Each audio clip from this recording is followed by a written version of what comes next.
और मेरे जुगाड़ कोडर्स यार अब ना बहुत मजा आने वाला है, क्योंकि हमने नॉर्मल फंक्शन जिसको बोलते हैं रेगुलर फंक्शन के बारे में पढ़ लिया, उसके इंटरव्यू प्रैक्टिस क्वेश्चंस कर लिए। लेकिन ये जो अभी एरो फंक्शन पढ़ा है हमने, उसके भी तो हमें पढ़ना है इंटरव्यू क्वेश्चंस के बारे में। तो भाई पढ़ना है, लेकिन उससे पहले याद रखना इस वीडियो को लाइक जरूर करना, चैनल को सब्सक्राइब करके इंस्टाग्राम पे पोस्ट जरूर डाल देना या स्टोरी पे। चलो हम शुरू करते हैं पहले क्वेश्चन से। पहला क्वेश्चन ही बोल रहा है भाई ये रेगुलर फंक्शन और एरो फंक्शन में डिफरेंस बता दो। यार देखो नॉर्मल तरीके से तो सिंपल सी बात है यार, नॉर्मल फंक्शन ऐसे बनता है टेस्ट, और इस तरीके से अगर मुझे एरो फंक्शन बनाना है तो पहले मुझे एरो फंक्शन को असाइन करना पड़ेगा लेट्स से टेस्ट 2 में, और फिर बिना किसी नाम के ये बीच में एरो डालना पड़ेगा, ये पैरेंथेसिस और कर्ली ब्रैकेट्स के बीच में, ठीक है, ये एरो फंक्शन कहलाता है। लेकिन सिर्फ लिखने का तरीका सिंटेक्स ही डिफरेंस नहीं है, एक बहुत बड़ा डिफरेंस है इन दोनों के बीच में। तो देखो एक काम करते हैं, सबसे पहले ये एरो फंक्शन में जाते हैं और यहाँ पे लॉक करते हैं ये दिस को। अब एरो फंक्शन को कॉल कर लेते हैं भाई, टेस्ट 2 नाम है फंक्शन का, ठीक है। तो यहाँ पे क्या आ गया, विंडो आ गया, ये इंपॉर्टेंट है। और अगर यहाँ पे करते हैं तो क्या आता है भाई, कंसोल लॉग दिस, और ये हम टेस्ट को किया तो भी विंडो आ गया। तो डिफरेंस क्या है, अभी डिफरेंस पता चल जाएगा। This dot name is equal to Sarthak, ठीक है। याद है हम कुछ अप्लाई भी कर सकते हैं, कॉल अप्लाई वाला हमने पढ़ा था। तो हम क्या करते हैं, टेस्ट डॉट अप्लाई, और यहां पे डाल देते हैं हम एक सिंपल सा ऑब्जेक्ट, ऑब्जेक्ट में डाल दिया नेम इज इक्वल टू सार्थक, और सेम अप्लाई करते हैं यहां पे टेस्ट 2 के अंदर, और यहां पे भी नेम में डाल देते हैं सार्थक। एंड अब देखना, टेस्ट जो रेगुलर फंक्शन था, उस रेगुलर फंक्शन में हमने दिस को जब अप्लाई किया और इसके साथ अप्लाई कर दिया, किसके साथ, ये वाले ऑब्जेक्ट के साथ, तब तो यहां पे आ गया proper name is equal to Sarthak. लेकिन एरो फंक्शन में जब हमने अप्लाई किया तो वो दिस को चेंज नहीं किया, वो अभी भी विंडो ऑब्जेक्ट ही है। ये बहुत बड़ा डिफरेंस है दोनों के बीच में। और क्या डिफरेंस है भाई, इसमें हमें ना अगर एरो फंक्शन में रिटर्न करना है तो एक तो तरीका है ऐसे करके रिटर्न कर सकते हो तुम, रिटर्न मान लो तुमने ये पूरा कर दिया, एक तो ये तरीका है, ठीक है। तो मैं अगर इसको लॉक करता हूं टेस्ट 2 को, तो ये इस तरीके से आ गया कंसोल लॉक दिस। दूसरा तरीका क्या है, इसमें से ये रिटर्न हटा दो, ये कर्ली ब्रैकेट हटा दो, और सिंपल सा एक लाइन में अगर लिख दोगे तुम तो वो अपने आप रिटर्न ही हो जाएगा। अब इसमें एक बहुत इंपॉर्टेंट चीज आती है, जैसे कि ये हम बात कर रहे हैं इस तरह के ऑब्जेक्ट को। मैंने कहा यार एक काम करो, इसमें ना रिटर्न कर दो ये ऑब्जेक्ट। अगर मैंने ऑब्जेक्ट रिटर्न किया तो बढ़िया है। अब मैंने बताया कि इसको एरो फंक्शन में अगर हम यूज कर रहे हैं तो रिटर्न हटा देते हैं भाई। तो इस तरीके से हम इसको एक लाइन में लिख सकते हैं, ठीक है ना। तो इसको लिख देते हैं एक लाइन में। अब देखते हैं क्या होता है। अब अनडिफाइंड क्यों आ रहा है, क्योंकि जब भी तुम ऑब्जेक्ट को रिटर्न करना चाहते हो ना, तो तुम्हें लगाना पड़ेगा ये इस तरीके से पैरेंथेसिस, जो रिप्रेजेंट करेगा कि भाई इतना पार्ट है जो हमें रिटर्न करना है। नहीं तो वो क्या सोचेगा, यार ये जो कर्ली ब्रैकेट लगा है ये बॉडी वाला कर्ली ब्रैकेट है या ऑब्जेक्ट वाला कर्ली ब्रैकेट है, इसलिए वो कंफ्यूज हो गया। क्योंकि याद है हम जब नॉर्मल रिटर्न लिखते हैं तो भी तो कर्ली ब्रैकेट लगाते हैं, इसलिए हमें एरो फंक्शन के टाइम में इस तरीके से पैरेंथेसिस लगाना पड़ेगा, तब वो ऑब्जेक्ट को ऑब्जेक्ट की तरह ट्रीट करेगा। इस तरीके से ये ब्रैकेट को नॉर्मल बॉडी वाला ब्रैकेट नहीं ट्रीट करेगा। चलो भाई बहुत सारी नॉलेज मिल गई तुम्हें रेगुलर फंक्शन और एरो फंक्शन में। अब ये लेक्सिकल स्कोपिंग क्या होती है एरो फंक्शन के अंदर, तो भाई इसके लिए ज्यादा कुछ समझने वाली बात नहीं, क्योंकि ये जो हमने अप्लाई वाला फंडा समझा था ना, कि दिस जो होता है एरो फंक्शन के अंदर यहां पे अप्लाई ही नहीं होता है। तो लेक्सिकल स्कोपिंग बोलता है कि अगर कुछ भी तुमने नहीं दिया है तो वो जो भी उसका इमीडिएट ऑब्जेक्ट होगा उसको वो ले लेगा। चलो इसको समझने के लिए फिर से वही दोनों को ले आता हूं मैं, यहाँ पे आ गया ऐसा, और इसमें हमने कर दिया कंसोल लॉग ऑफ दिस। अब देखते हैं क्या होने वाला है। भाई हमें याद है कि इसमें आ जाएगा ऑब्जेक्ट जो हमने यहां पास किया था, और टेस्ट 2 में आ जाएगा विंडो। क्यों, क्योंकि विंडो जो है इमीडिएट उसका स्कोप है। लेकिन अगर इस फंक्शन को मैं उठा के इस दिस वाले फंक्शन के अंदर डाल देता हूं, तब देखना क्या होगा। तो देखो यहां पे सबसे पहले हम इसको लिख देते हैं और हम देखते हैं टेस्ट 2 को कॉल कर लेते हैं, और ये वाला टेस्ट 2 जो हमने कहा था उसको हम कर देते हैं कमेंट। अब देखो जैसे ही मैंने टेस्ट में अप्लाई कर दिया रेगुलर फंक्शन के अंदर, ये ऑब्जेक्ट को अप्लाई किया, तो दिस इस फंक्शन का रेगुलर फंक्शन का दिस क्या चेंज हो गया, कंसोल लॉग जो हमने पास किया था। अब एरो फंक्शन का दिस जब बाहर रखते हैं तब वो आता है, अभी देखो बाहर रखने पे आएगा विंडो। टेस्ट 2 तो है ही नहीं हमारे पास, तो टेस्ट 2 को कॉल करना पड़ेगा। टेस्ट 2 आउटर, इसको आउटर नाम दे देते हैं, ठीक है। देखो टेस्ट 2 आउटर में दिस क्या बोल रहा है, विंडो ऑब्जेक्ट बोल रहा है, क्योंकि वो इमीडिएट जो उसका सबसे इमीडिएट जो है स्कोप है। लेकिन ये जो टेस्ट 2 है इनर वाला, इसका इमीडिएट स्कोप कौन सा है, ये रेगुलर फंक्शन है। इसलिए जब एरो फंक्शन के अंदर हमने दिस को लॉक किया तो उसने वो वाला ऑब्जेक्ट दे दिया जो रेगुलर फंक्शन में उसके तुरंत पास में जो स्कोप था वो दे दिया। तो ये कहलाता है लेक्सिकल स्कोपिंग। सबसे पास वाला जो भी स्कोप होगा वो एरो फंक्शन का दिस बन जाएगा। ठीक है, ये याद रखने वाली बात है भाई। थर्ड वाला क्वेश्चन बोलता है कि यार ये behaviour of arrow function when it comes to new keyword.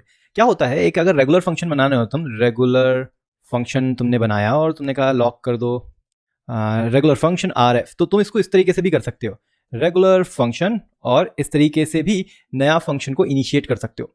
पर सेम चीज अगर मैं एरो फंक्शन क्रिएट करूं, मैंने कहा एरो फंक्शन और ये एक एरो फंक्शन है, तो इसको कुछ इस तरीके से मुझे लिखना पड़ेगा। अब एरो फंक्शन में न्यू कर रहा हूं तो देखना क्या होगा। जैसे मैंने एरो फंक्शन में न्यू किया ना, तो उसने बोला arrow function is not a constructor at जो भी हमने फाइल में बनाया है।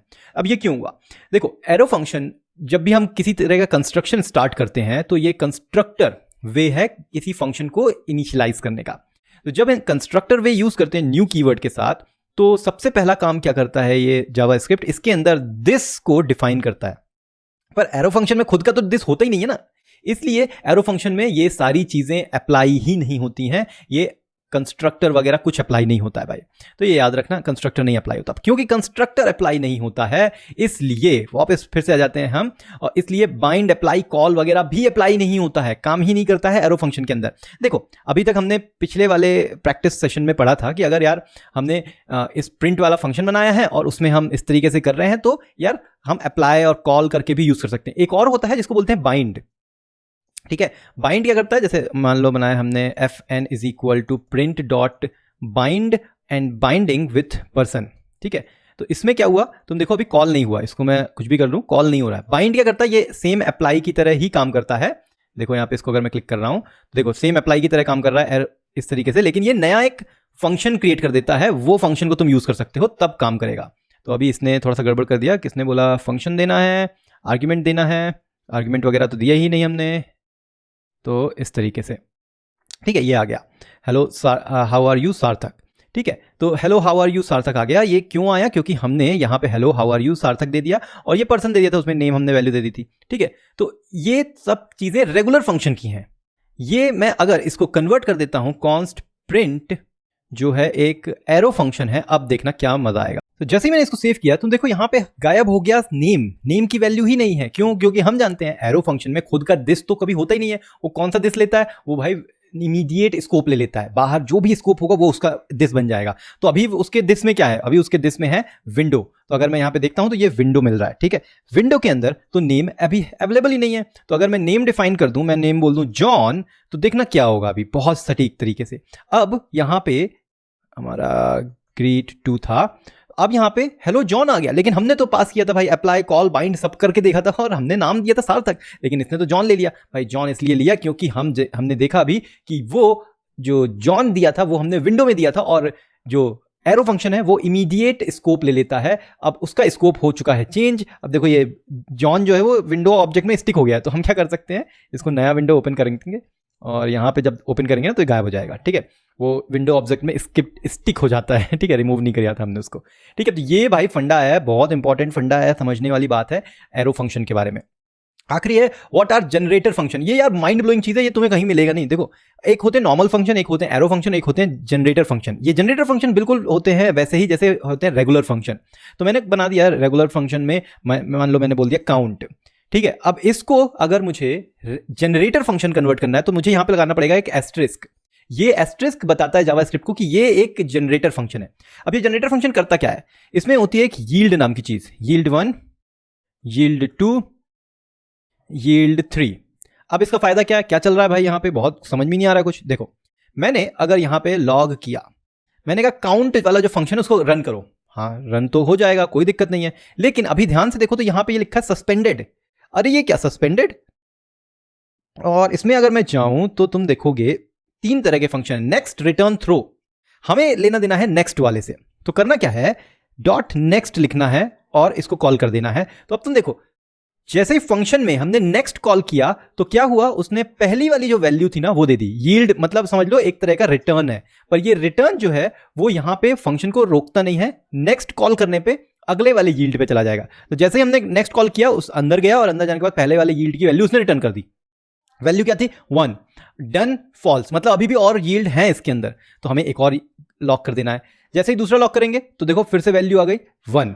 कुछ गड़बड़ हो गया यार। हाँ, गड़बड़ क्या हुआ, हर बार जब हमने ये दोनों वाले में लॉक किया तो हमने नया इंस्टेंस बनाया किसका, फंक्शन का। तो इसको हम ऐसे करते हैं my count is equal to count, ठीक है, मैंने कॉल किया। अब माई काउंट में मैं 2 बार नेक्स्ट लगाता हूं, तो ये देखो पहले उसने 1 दिया, फिर उसने 2 दे दिया, और माई काउंट में फिर से मैं नेक्स्ट लगा देता हूं तो 3 दे देता है। तो एक ही इंस्टेंस पे जितनी बार तुम नेक्स्ट लगाओगे वो एक एक एक एक आगे बढ़ता जाएगा। ये बहुत हेल्पफुल है। कब, जैसे मान लो तुमने बोला let X is equal to 0 while true, मैं ये इनफाइनाइट लूप बना रहा हूं, इसमें बोल रहा हूं वाइल ट्रू यील्ड, और इसके बाद कर देना है यील्ड कर दो, एक काम करो एक्स प्लस प्लस करो और यील्ड कर दो एक्स की वैल्यू, ठीक है। अब देखो मैंने 3 बार किया तो 3 बार ही वाई आया, सॉरी एक्स की वैल्यू आई। और इसको अगर X is equal to X multiply by 2 कर दूं तो देखो 0, अच्छा 1 से स्टार्ट करते ना तब आएगा कुछ, तो 2 4 8 आया। मैं जितनी बार नेक्स्ट करूंगा ना उतनी बार ही ये काउंट करेगा, ऑल्दो यहाँ पे तो लगा हुआ था भाई इनफाइनाइट लूप।